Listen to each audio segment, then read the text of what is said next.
The Great Hall of Nexus Prime buzzed with celebration. Thousands of alien beings from across the galaxy had gathered for the most important day in Imperial history. Golden banners hung from crystal walls, and holographic displays showed the mighty fleets that protected their empire. Today marked 50 years since humanity's destruction.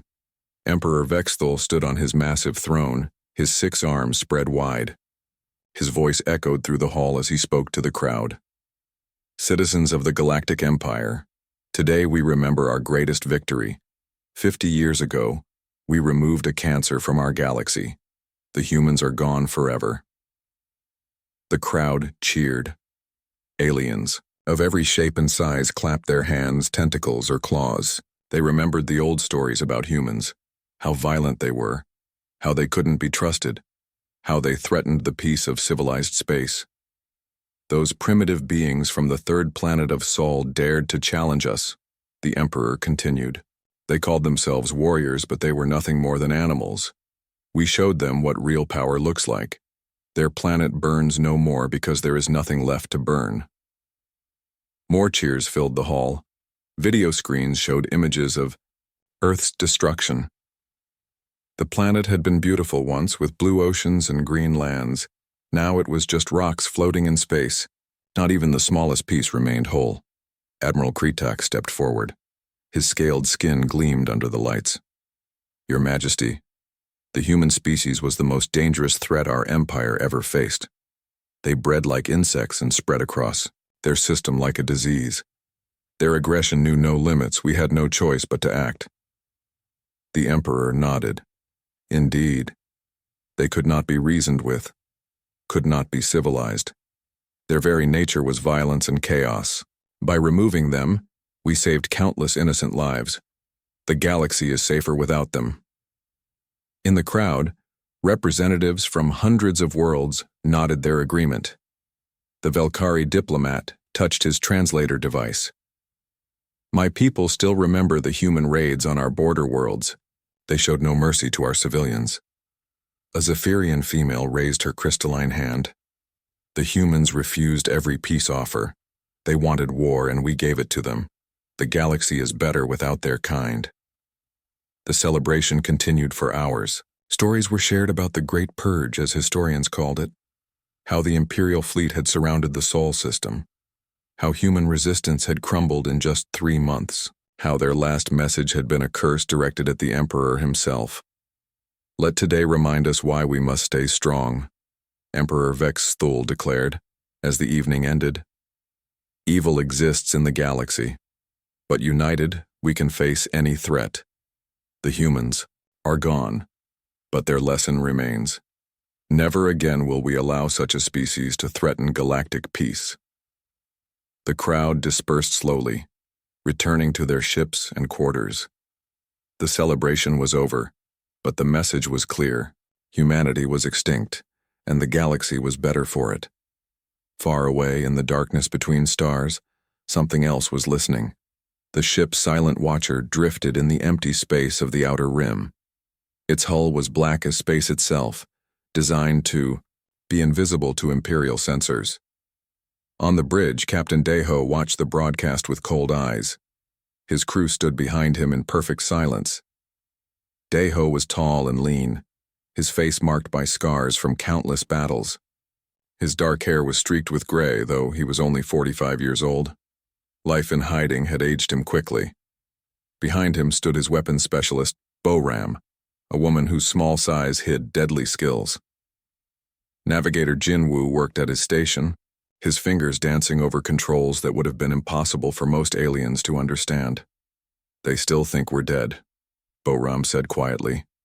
Her voice carried the accent of old Korea, kept alive by the survivors who refused to let their culture die.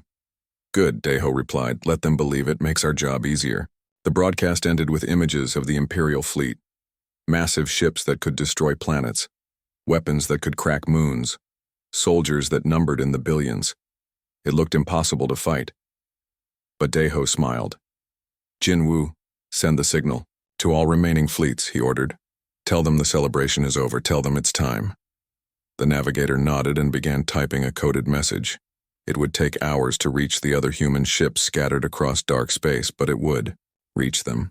Hidden bases on forgotten asteroids, colony ships that had been running for 50 years, research stations built inside dead stars. Humanity had survived. "Sir," Boram said, "are you sure about this? We've been safe for 50 years, hidden, building, strength. But if we reveal ourselves now..." "They killed our world," Deho cut her off. "They murdered billions of innocent people, children, elderly, everyone. They broadcast our suffering for entertainment, and now they celebrate like heroes." He stood up and walked to the main view screen. Out there, the galaxy continued its daily business. Trade ships moved between systems. Families lived peaceful lives on thousands of worlds. None of them knew what was coming. "Boram, how many of us are left now?" She checked her datapad. Approximately 2 million humans spread across 137 hidden locations, 15 fully operational fleets, 43 research stations, 81 colony ships with manufacturing capabilities. "And our new technology?" Jin Wu answered from his station. "The bio-adaptive systems are working perfectly. Imperial sensors can't detect us anymore. Our weapons are 50 years more advanced than theirs. Our ships are faster and stronger." Deho nodded. The survivors had not wasted their time in hiding. Every year had been spent learning, improving, preparing. They had studied their enemies, discovered their weaknesses, and built weapons specifically designed to exploit them. "What are your orders, Captain?" Boram asked. "We begin with the mining worlds. Small targets lightly defended. We need to send a message that humanity remembers. Then we work our way up to the real targets." "And if they surrender?" Deho's expression grew cold. "Did they offer our children surrender? Did they show mercy to our elderly? Did they spare our hospitals and schools?" Boram understood. There would be no mercy. The Silent Watcher began to move, its engines silent as death itself. Around the galaxy, other human ships received the same signal. Crews that had been waiting 50 years for this moment prepared their weapons. Children, who had grown up hearing stories of Earth's death, prepared to avenge their ancestors. In his private quarters, Deho looked at a picture of Earth taken just before the attack. His wife and daughter had died there, along with everyone else he had ever loved. The pain was still fresh after 50 years. He had made a promise to their memory. The aliens who destroyed humanity would pay the same price they had forced on Earth. Every last one of them would face judgment. The galaxy thought humanity was extinct. They were about to learn how wrong they were. The hunt was about to begin. The mining world of Kepler-7 was not important enough for most people to remember its name. It sat on the edge of Imperial space, digging rare metals from dead rock. 3,000 Imperial troops guarded the operation, more out of habit than necessity. Nothing interesting ever happened on Kepler-7. Commander Veshitar walked through the main base at midnight, checking security reports on his datapad. Everything was normal. Sensors showed clear space in all directions. Guard posts reported no problems. The mining equipment worked through the night as usual. He did not know that death was already walking through his base. In the lower levels, Private Kelmda finished his patrol of the storage areas. The corridors were empty and quiet, lit only by emergency lights. His footsteps echoed off metal walls as he made his way back to the security station. Something moved in the shadows behind him. Kelmda stopped and turned around, raising his weapon. "Hello, is someone there?" His voice sounded small in the empty hallway. Nothing answered. The shadows seemed to shift, but that could have been his imagination. After a moment, he lowered his weapon and continued walking. He never saw the figure that stepped out of the darkness behind him. At the communications center, operator Thex Yui monitored radio traffic from across the sector. Merchant ships reported their positions. Patrol vessels sent routine updates. Everything was perfectly normal. His screen flickered for just a moment. When it cleared, a message appeared. "We remember." Thexui stared at the words, confused. He had not received any transmission. The message seemed to come from nowhere. He reached for his communicator to report the strange incident. His hand never made it to the device. Commander Veshatar reached the command center and found it empty. That was strange. There should have been at least 6 officers on duty at all times. He called out, but no one answered. Emergency lights bathed everything in red, making shadows dance on the walls. He tried to access the main computer, but the system would not respond to his commands. Security cameras showed nothing but empty corridors. Communication channels carried only static. Base command to all units, he said into his communicator. Report your status immediately. Silence. Veshatar ran to the main security station. The monitors showed the same thing. Empty hallways, vacant rooms, abandoned posts. 3,000 soldiers had simply vanished. No signs of fighting, no bodies, no evidence of what had happened. He was alone. Panic set in as he realized the truth. Something had come to Kepler-7. Something that could make an entire garrison disappear without a trace. He ran toward the shuttle bay, hoping to escape and warn the Imperial fleet. The corridors seemed longer than usual. Emergency lights flickered and died as he passed, plunging sections into darkness. Behind him, he could hear something following. Not footsteps exactly, but a sound like whispers in the walls. The shuttle bay doors were sealed. Veshatar entered his command codes, but the system rejected them. He tried again and again, his hands shaking with fear. The whispers grew louder. Finally, the doors opened. Veshatar stumbled into the shuttle bay and ran toward the nearest ship. He could hear breathing behind him now, getting closer. The shuttle's engines were already running. Inside the cockpit sat a figure in dark armor. Human features were visible behind the helmet's faceplate. A young woman with cold, determined eyes. She looked at Veshatar with no expression at all. "You're human," he whispered in shock. "But humans are extinct." The woman spoke in perfect Imperial standard. "That's what you were supposed to think. Please," Veshatar begged. "I never did anything to your people. I was just following orders." "So were we," the woman replied. Her name was Su Jin, though Veshatar would never learn. She was admiral of the 7th Human Fleet, and she had been planning this night for 20 years. "What happened to my soldiers?" "They're gone," Su Jin said simply. "Just like you made our people gone. The difference is, we're faster about it." Around the base, other human soldiers finished their work. Bodies were placed in the mining equipment and destroyed completely, leaving no trace. Security records were wiped clean. Evidence was eliminated with scientific precision. By dawn, Kepler-7 looked exactly as it had the night before, except for one thing. In the main command center, someone had carved words into the metal wall with a plasma torch. "We remember." 3. Days later, Imperial Command received Kepler-7's final transmission.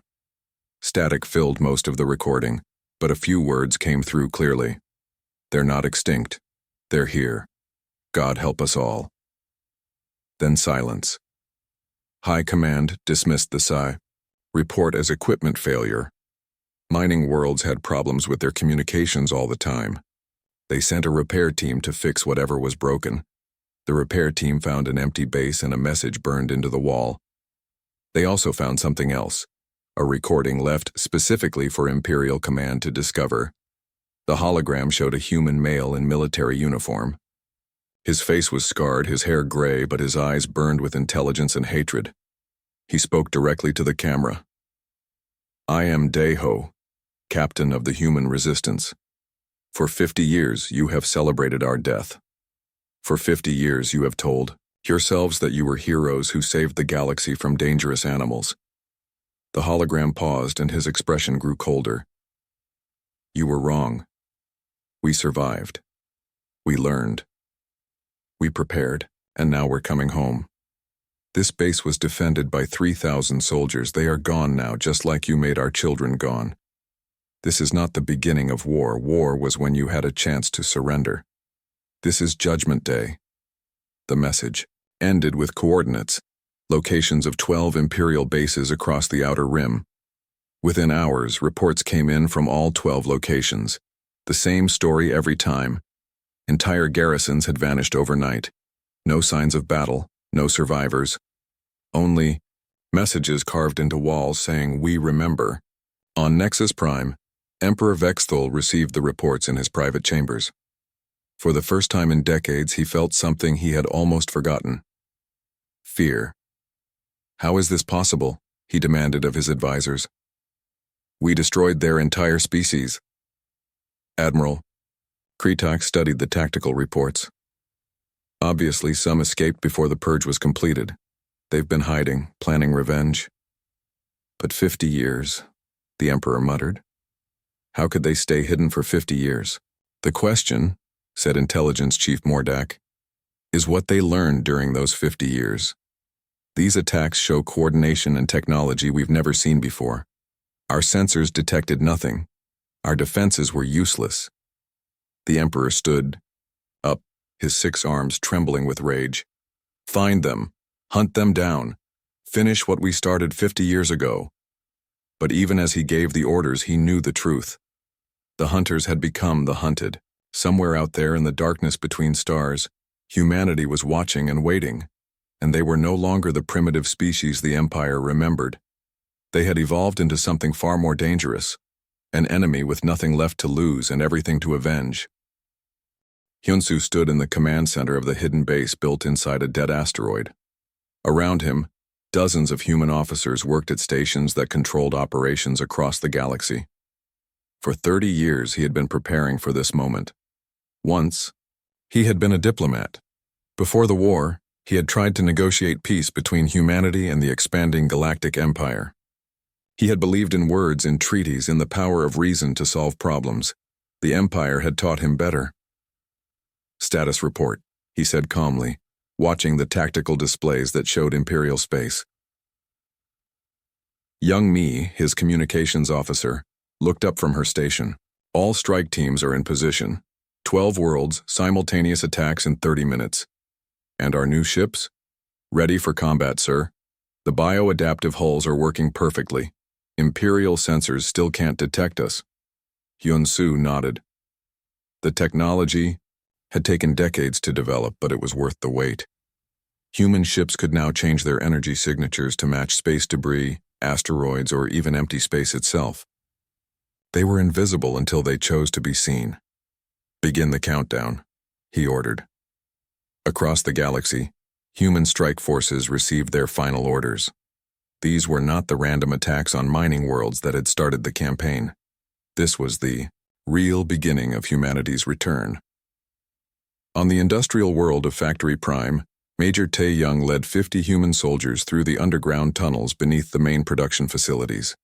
Above them, 10,000 Imperial workers built weapons and ships for the Empire's military. The tunnels had been mapped by human spies over many years. Every entrance, every security system, every weak point was known and planned for. The Imperial guards never suspected that enemies were already inside their most secure facility. Team leaders report, Tae Young whispered into his communicator. Team 1 in position at the power plant. Team 2 ready at the communications center. Team 3 at the main computer core. Team 4 standing by at the weapons depot. Tae Young checked his watch. 15 minutes until the synchronized attacks began. Around the galaxy, similar teams were moving into position on 11 other worlds. The Empire was about to learn that humans had not spent 50 years just hiding. They had spent 50 years learning every detail about their enemies. On the fortress world of Shield Station, Commander Young Mi prepared her squadron for the most dangerous part of the mission. Shield Station protected one of the Empire's main supply routes and was defended by over 100 warships.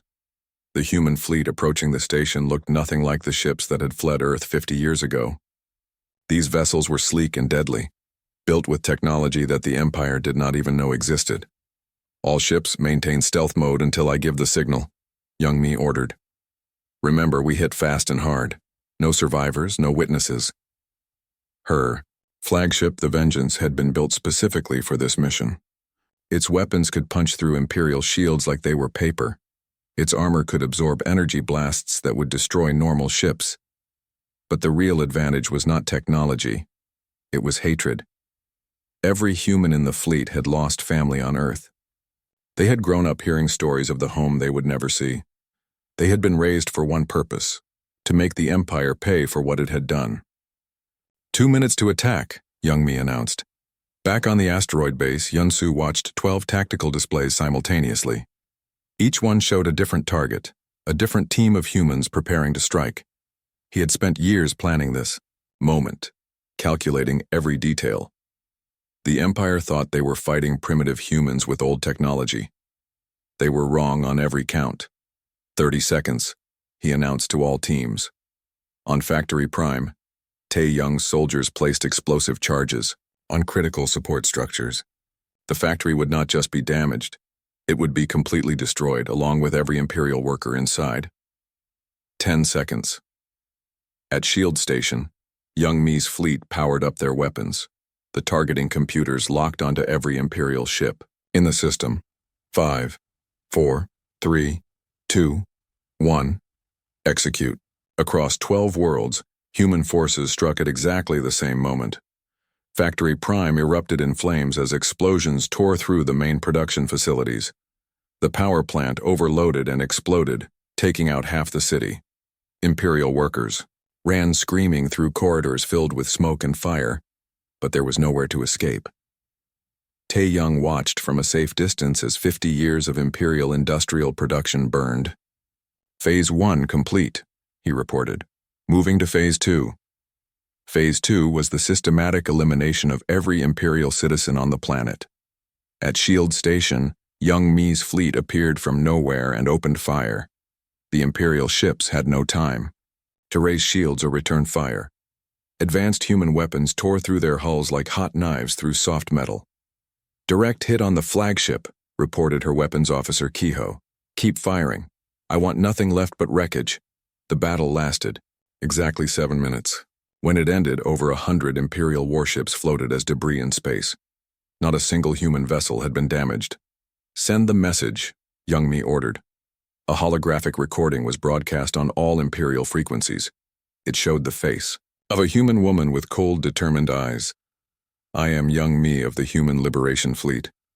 You destroyed our world and murdered our people. Today we begin to return the favor. This is just the beginning. The hologram switched to show images of the destroyed Imperial fleet, then the burning factories on other worlds. Your empire ends now. You showed our children no mercy. We will show yours the same kindness. Similar messages were broadcast from all 12 attack sites. The pattern was always the same: complete destruction, no survivors, and a promise that this was only the beginning. On Nexus Prime, Emperor Vexthul watched the reports come in with growing horror. 12 major Imperial installations had been destroyed in a single day. Hundreds of thousands of Imperial citizens were dead. How many ships did they use? Some, he demanded. Our sensors detected nothing until they attacked, Admiral Kretak replied. But based on the damage, it must have been a massive fleet. Then where did they come from? How did they get so close without being seen? Intelligence Chief Mordak had been analyzing the attack recordings. Their technology is far more advanced than we expected. These ships are using stealth systems that make them completely invisible to our sensors. The Emperor paced back and forth, his 6 arms gesturing wildly. This is impossible. They were primitives, Stone Age barbarians with crude weapons. That was 50 years ago, Your Majesty, Mordak said quietly. They've had 50 years to develop new technology. 50 years to plan revenge, and clearly they used that time well. I want every available ship searching for them. Double all security. Triple our patrols. But even as he gave the orders, Emperor Vexthul knew he was afraid. These were not the humans the Empire remembered. These were something new and terrifying. Backing. On the asteroid base, Hyunsu allowed himself a small smile as he watched the Imperial news broadcasts. Panic was spreading through their territory as news of the attacks reached the civilian population. Sir, Young Mi reported, all 12 strikes were successful. Total Imperial casualties, 437,000 dead. Our losses, 0. Excellent. Begin Phase 2. Target the military academies. Sir, The academies are mostly filled with young cadets. Many are barely adults. Hyunsu's expression did not change. Were our children adults when they burned Earth? Did the Empire show mercy to our schools? Young Mai nodded and turned back to her station. She understood. This was not war. War implied that both sides had a chance to win. This was extermination. The same methodical, complete extermination that the Empire had performed on humanity 50 years ago. The only difference was that humans were better at, and they had learned from the best teachers possible, their enemies. Kiho had been hiding his true identity for 51 years. To the Galactic Empire, he was just another alien bureaucrat working in the Imperial archives. His modified appearance and forged documents had convinced everyone that he belonged to a minor species from the Outer Rim. Nobody suspected he was human.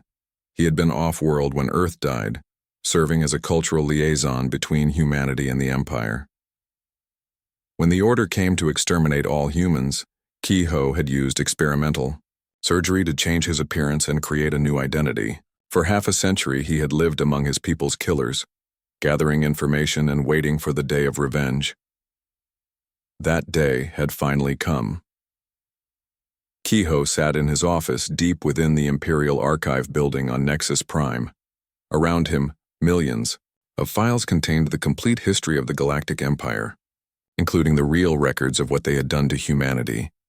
His fingers moved across the computer interface, accessing files that were supposed to be classified forever. The truth about the Great Purge was buried in these archives, hidden from the galaxy so that no one would know how terrible the Empire's crimes really were. Kiho began copying everything. The first files he accessed made his hands shake with rage, even after all these years.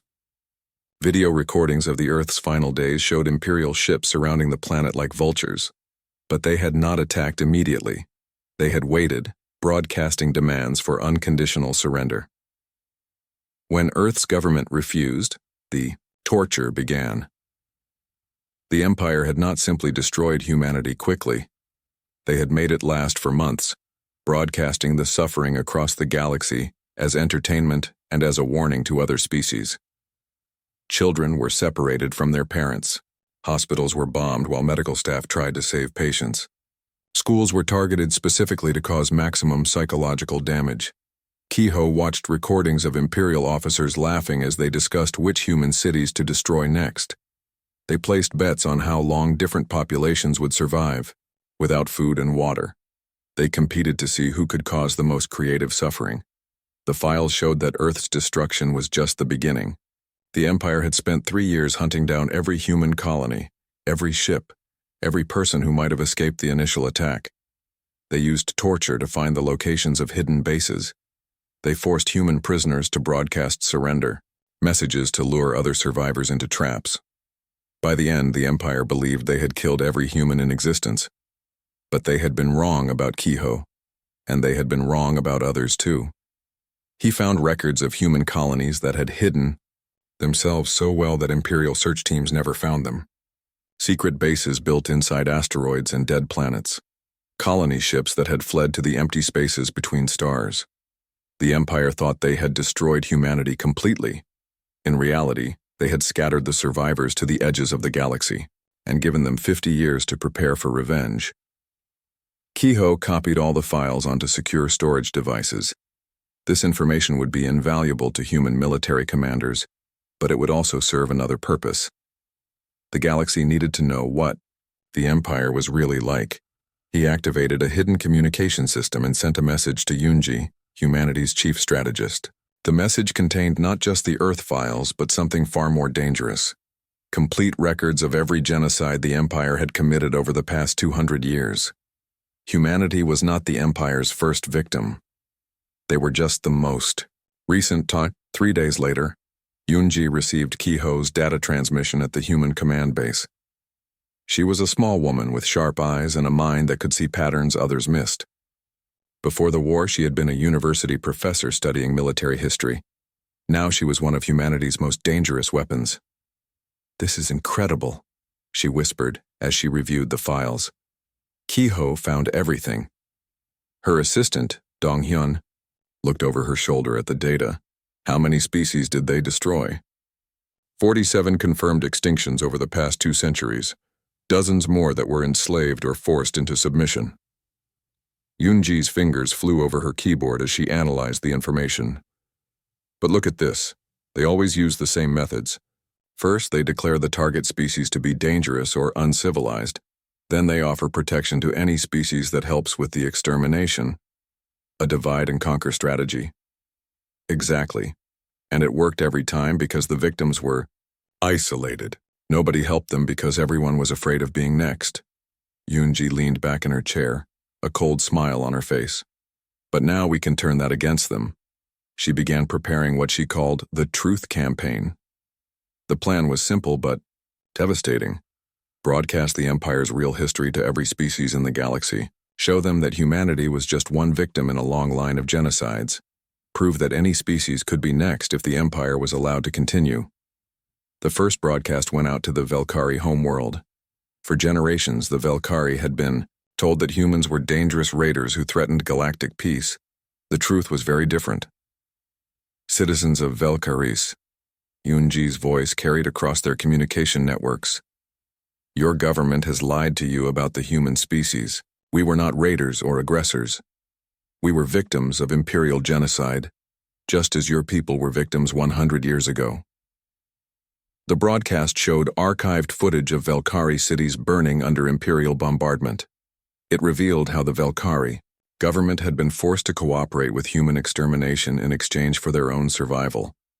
The Empire told you that helping to destroy humanity would protect your world from human aggression. But the real threat was never humanity. It was the Empire itself. They destroyed 47 species before us. How many more will they destroy after us? Similar broadcasts went to every species in the galaxy. Each message was specifically crafted to show that species their own history of suffering under imperial rule. The response was immediate and explosive. On Velkaris, protests erupted in major cities as people learned the truth about their government's cooperation with genocide. The Velkari military announced they would no longer provide ships for imperial operations. On Zephyria, the crystalline population learned that their voluntary membership in the Empire had actually been the result of threats to poison their atmosphere. Their representatives to the Imperial Senate walked out and declared independence. Across the galaxy, species that had been forced into alliance with the Empire began to question why they were helping their oppressors stay in power. But Yoonji was not finished. She had one more weapon to deploy: the location records of every Imperial war criminal still alive. Kehoe's files contained detailed records of who had participated in each genocide: names, ranks, current locations, everything needed to track down the individuals responsible for billions of deaths. Yoonji sent this information to human military commanders across the galaxy. The message was simple: the hunt begins now. On the fortress world of Titan's Gate, Admiral Dong-hyun received his target list with grim satisfaction. His fleet had grown from the survivors of a single colony ship, and every person under his command had lost family in the Earth genocide. Admiral, his tactical officer reported, Imperial Fleet Command has ordered all available ships to Titan's Gate. They're planning to make their stand here. Dong-hyun studied the tactical display showing dozens of Imperial battle groups converging on the system. They probably thought their superior numbers would overwhelm the human forces. They were about to learn how wrong they could be. Signal the fleet, Dong-hyun ordered. We attack in 6 hours, but first we send them a message. The holographic transmission showed Dong-hyun in his command uniform, standing in front of a memorial wall covered with images of destroyed human colonies. I am Admiral Dong-hyun of the Human Liberation Fleet. You have gathered here believing you can stop us with numbers and firepower. You are mistaken. The hologram paused, and his expression grew colder. Every ship in my fleet was built by the survivors of your genocide. Every weapon was designed specifically to kill Imperial forces. Every crew member is fighting to avenge family members you murdered 50 years ago. You showed no mercy to our children. You broadcasted their suffering for entertainment. You turned our deaths into celebration. Today, we return the favor. The Transmission ended, and 6 hours later, the Battle of Titan's Gate began. It would be remembered as the day the Empire learned to fear humanity's name again. The Battle of Titan's Gate lasted 18 hours and changed the course of galactic history forever. Admiral Dong Hyun stood on the bridge of his flagship Retribution as the human fleet approached the massive Imperial defensive position. 300 Imperial warships waited in formation, their weapons charged and ready. It was the largest concentration of military power the Empire had ever assembled. "Sir," his weapons officer reported, "Imperial forces outnumber us 4-1. "Good," Dong Hyun replied calmly. "That means we won't miss." The Imperial Fleet Commander, Admiral Vorthak, broadcast a final surrender demand. "Human vessels, you are vastly outnumbered. Surrender now, and you will be treated according to galactic law." Dong Hyun activated his own communicator and responded on all frequencies. "There is no galactic law for genocidal murderers. You destroyed our world and killed our children. Today, you learn what that feels like." The human ships decloaked simultaneously, appearing from seemingly empty space in perfect formation. Their bioadaptive hulls shifted from mimicking empty space to full combat configuration. Advanced targeting systems locked onto every Imperial vessel. "All ships," Dong Hyun ordered. "Weapons free. Show them what 50 years of preparation looks like." The first human salvo tore through Imperial shields like they were made of paper. Plasma cannons that had been refined for decades of development punched holes straight through enemy hulls. Quantum torpedoes that existed only in human technology split Imperial battleships in half. Admiral Vorthak watched in horror as his first battle line disintegrated in minutes. "Return fire all weapons." Imperial energy beams lanced out toward the human ships, but they struck empty space. Human vessels moved with impossible speed and precision, dodging attacks while maintaining perfect firing solutions on their enemies. "How are they so fast?" Vorthak demanded of his tactical officer. "Their engines are unlike anything in our database, and their maneuvering. It's like they know where we're going to shoot before we do." They did know. Human ships were equipped with predictive combat computers that had analyzed 50 years of Imperial battle recordings. Every Imperial tactic, every weapon system, every defensive strategy was known and countered before the battle even began. "Second wave, advance," Vorthak ordered desperately. The remaining Imperial ships moved forward, trying to close the distance and use their numerical advantage. But the human fleet scattered into smaller groups, each one targeting a specific Imperial formation.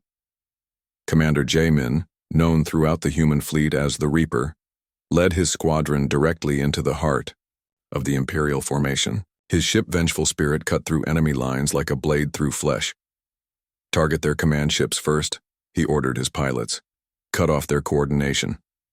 Human fighters swarmed around Imperial capital ships, their weapons precisely targeting bridge sections and communication arrays. Within minutes, the Imperial fleet lost all central command and began fighting as individual ships instead of a coordinated force.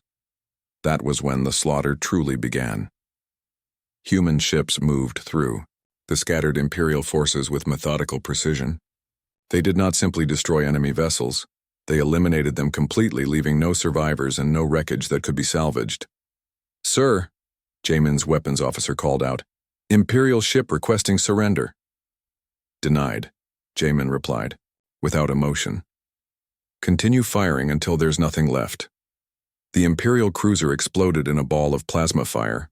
Its escape pods were systematically hunted down and destroyed before they could reach safety.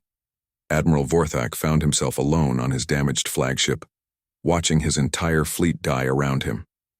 He activated his personal communicator and tried to contact Emperor Vexthul on Nexus Prime. "Your Majesty," he gasped, "the human fleet, they're not just fighting us, they're exterminating us. Their technology is 50 years ahead of ours. Their tactics are perfect. They know everything about our weapons and defenses." "How many ships have you lost?" the Emperor demanded. "All of them," Vorthak whispered. "They're killing everyone. No prisoners, no survivors. Just like what we did to them," the Emperor finished quietly. The communication cut off as Vorthok's flagship exploded under concentrated human fire. When the battle ended, the human fleet had lost exactly 0 ships. 300 Imperial warships had been reduced to radioactive dust. Not a single Imperial survivor remained. Donghyun broadcast a message to all Imperial territories. This was your strongest fleet. It lasted 18 hours. Your weaker forces will last much less. Surrender is not an option. You will all pay for what you did to Earth. But the real horror was just beginning. While the main battle raged at Titan's Gate, smaller human forces struck at targets across Imperial space. The attacks followed a pattern that sent terror through every Imperial citizen. Commander Jaemin led the assault on the Imperial Naval Academy on Centauri Station. The academy trained young officers for the Imperial fleet, most of them barely, adults full of dreams about serving their empire. "Sir," his second-in-command, Haewon, said quietly. Most of these cadets weren't even born when Earth was destroyed. They had nothing to do with the genocide. Jaemin's expression did not change. Were our children involved in galactic politics when your people burned them alive? Did the Empire care about the age of human civilians? The human strike team moved through the academy like shadows of death. Advanced weapons designed for complete elimination left no trace of their victims. Dormitories, classrooms, training facilities, all were systematically cleared. When Imperial rescue teams arrived 3 days later, they found empty buildings and a message carved into the Academy's main memorial. "Your children died as ours." Died, afraid and alone. Similar attacks hit Imperial colonies throughout the outer systems. The human forces had one rule: complete elimination. No survivors meant no witnesses, and no witnesses meant the Empire could never predict where humans would strike next. On New Corinth, a peaceful agricultural world with 2 million Imperial citizens, the attack came without warning. Human ships appeared in orbit and began systematic bombardment of every city, every town, every settlement. The planetary governor tried to surrender, broadcasting continuous pleas for mercy. The human fleet commander, So Young, responded only once. "Did you show mercy to the farmers of Earth's agricultural colonies? This is what you taught us mercy looks like." New Corinth burned for 6 days. When the fires finally stopped, nothing larger than grass remained alive on the planet's surface. The speed and brutality of human attacks spread panic throughout the Empire. Citizens began fleeing their homes, trying to reach the core worlds, where Imperial defenses might protect them. But human intelligence networks tracked every movement. Haewon, now commanding humanity's most elite strike force, intercepted a refugee convoy fleeing the outer territories. 300 civilian ships carrying over 1 million Imperial citizens trying to escape the war zone. Her lieutenant, Min Ho, checked the convoy's identification. "Sir, these are all civilians. Families with children, elderly, medical patients, being evacuated from hospitals. Check the records," Haewon ordered. "Cross-reference every adult on those ships with Imperial service records." The computer analysis took several minutes. When it finished, the results showed that 43% of the adult civilians had served in Imperial military forces at some point in their lives. Some had been present during the Earth genocide.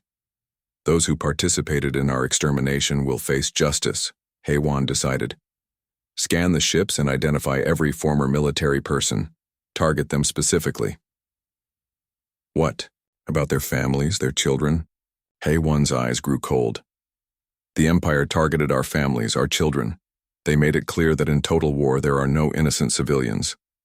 The refugee convoy was allowed to continue toward the core worlds, but it arrived significantly smaller. Those Imperial citizens who had participated in genocide even decades ago were gone. Their families were forced to continue the journey knowing that humanity's justice was precise, personal, and completely without mercy. Emperor Vexithul received reports of the attacks from his secure bunker deep beneath Nexus Prime. Every report told the same story. Human forces appeared from nowhere, struck with overwhelming power, and eliminated their targets completely. "How many casualties?" he asked Intelligence Chief Mordak. 15 million Imperial citizens in the past month. And the rate is accelerating. They're not just attacking military targets anymore. They're systematically exterminating our population. But why? What do they want? Mordak looked at the Emperor with tired eyes. They want what we took from them, Your Majesty, everything. They want us extinct just like we made them extinct. That's impossible. We're the Galactic Empire. We control thousands of worlds. We controlled thousands of worlds, Mordak corrected. 18 systems have declared independence in the past week. Our allies are abandoning us. Our own species are questioning whether they want to be associated with genocidal murderers. The Emperor slumped in his throne. For the first time in his life, he understood what his victims had felt during their final moments. The absolute certainty that death was coming, and nothing could stop it. Somewhere in the darkness between stars, humanity's fleets continued their methodical approach toward the Empire's core worlds. They had learned patience during 50 years of high. The siege of Nexus Prime began at dawn on the 51st anniversary of Earth's destruction. Admiral Minho stood on the bridge of the human flagship Final Justice as the massive fleet dropped out of faster-than-light travel at the edge of the Imperial capital system. Around him, 200 human warships took perfect formation, their black hulls gleaming with the technology of 50 years of hidden development.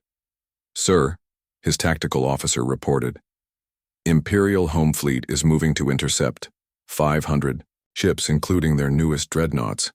Signal all ships," Minho ordered. "Today we finish what they started.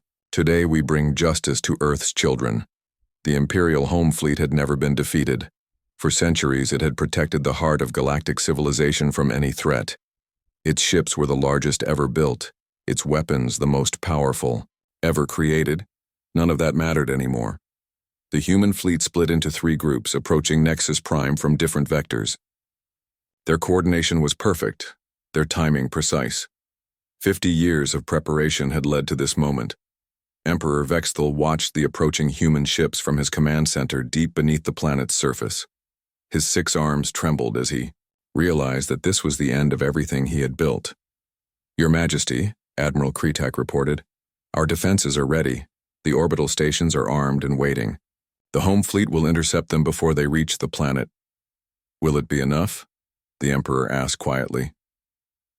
Kretak looked at the tactical displays showing the approaching human forces. He had studied the reports from Titan's Gate and dozens of other battles.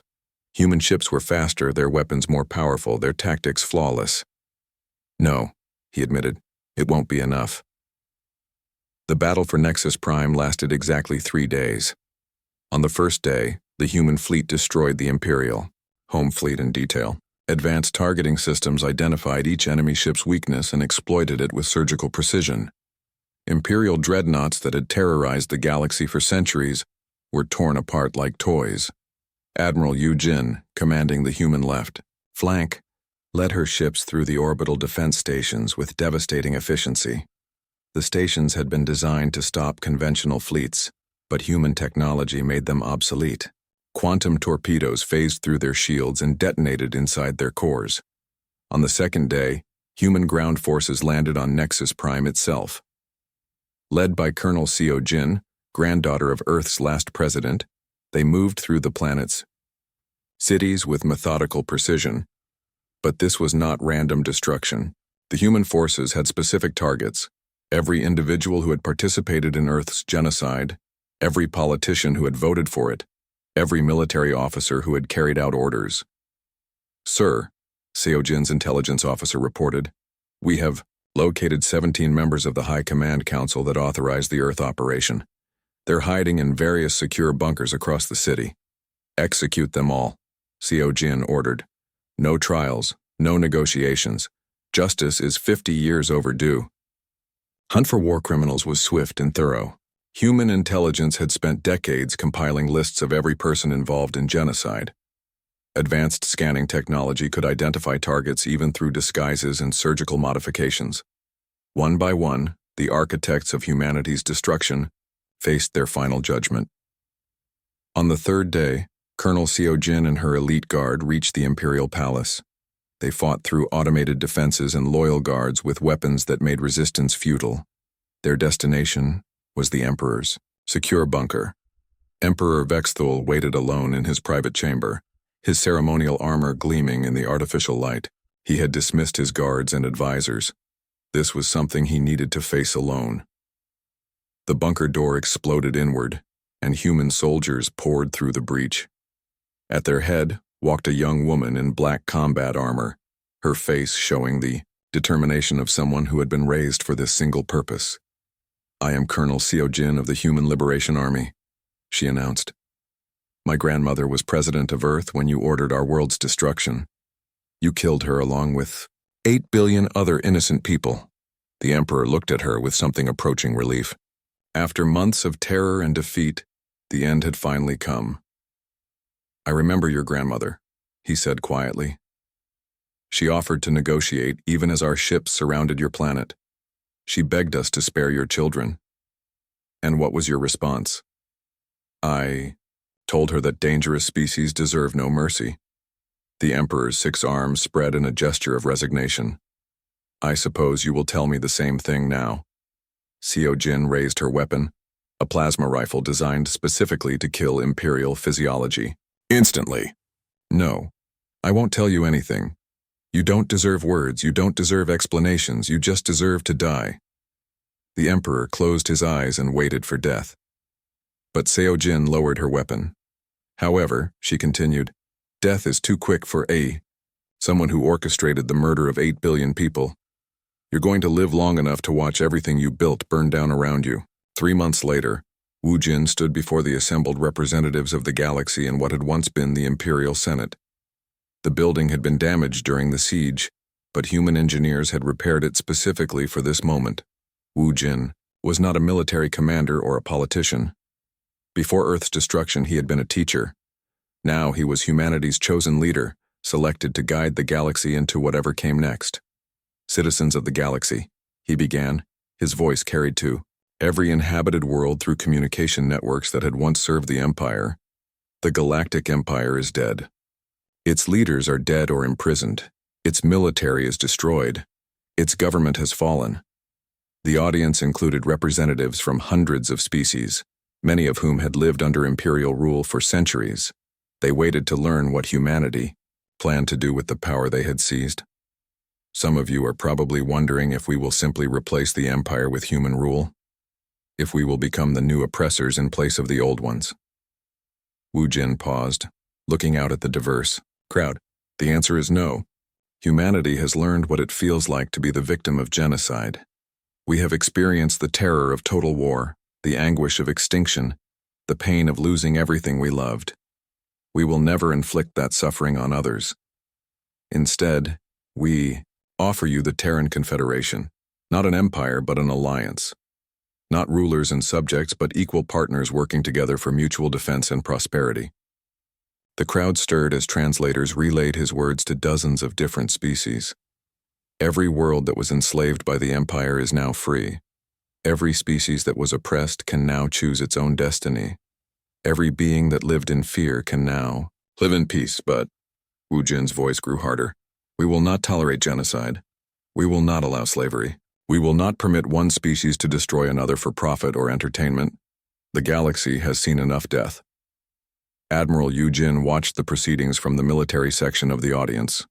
Her ships still patrolled the space around former Imperial worlds, maintaining order during the transition to the new government. The transformation had been remarkably smooth. Most Imperial subjects had welcomed liberation from centuries of oppressive rule. The species that had been forced to participate in genocides were eager to make amends and join the new confederation. Only a few die-hard Imperial loyalists continued to resist, hiding in the outer territories and launching desperate attacks on human ships. But they were hunted down with the same methodical precision that had destroyed the Empire itself. After the ceremony, Yu Jin walked through the reconstructed sections of Nexus Prime. The city was slowly returning to life under human administration, but it looked very different now. Memorials to genocide victims occupied every major square. Museums documented the Empire's crimes in terrible detail. Schools taught children about the importance of preventing future atrocities. In the center of the city, where the Imperial Palace had once stood, Humans had built something new, a simple stone monument engraved with the names of every species the Empire had destroyed. At the top of the list, in letters carved deep into black stone, were the words, "Earth, never forget." Former Emperor Vexthul was still alive, as promised. He lived in a small cell with a window that looked out at the monument. Every day, he was forced to see the names of his victims. Every day, he was reminded of what his choices had cost the galaxy. Human guards reported that he spent most of his time staring at Earth's name on the memorial, occasionally whispering apologies that no one would ever hear. Yujin found the former emperor's condition fitting. Death would have been an escape from responsibility. Living with the consequences of his actions was true justice. As she walked through the city, Yujin reflected on what humanity had become. They had returned to the galaxy as conquerors, driven by hatred and thirst for revenge. But they had also remembered who they used to be, a species that valued life, that protected the weak, that believed in justice over vengeance. The galaxy was free now, free from tyranny, free from genocide, free from the fear that any species could be next on the list for extermination. But that freedom had come at a cost. Humanity had saved the galaxy by becoming something they never wanted to be, a species capable of total war, systematic destruction, and merciless justice. They had won, but in winning, they had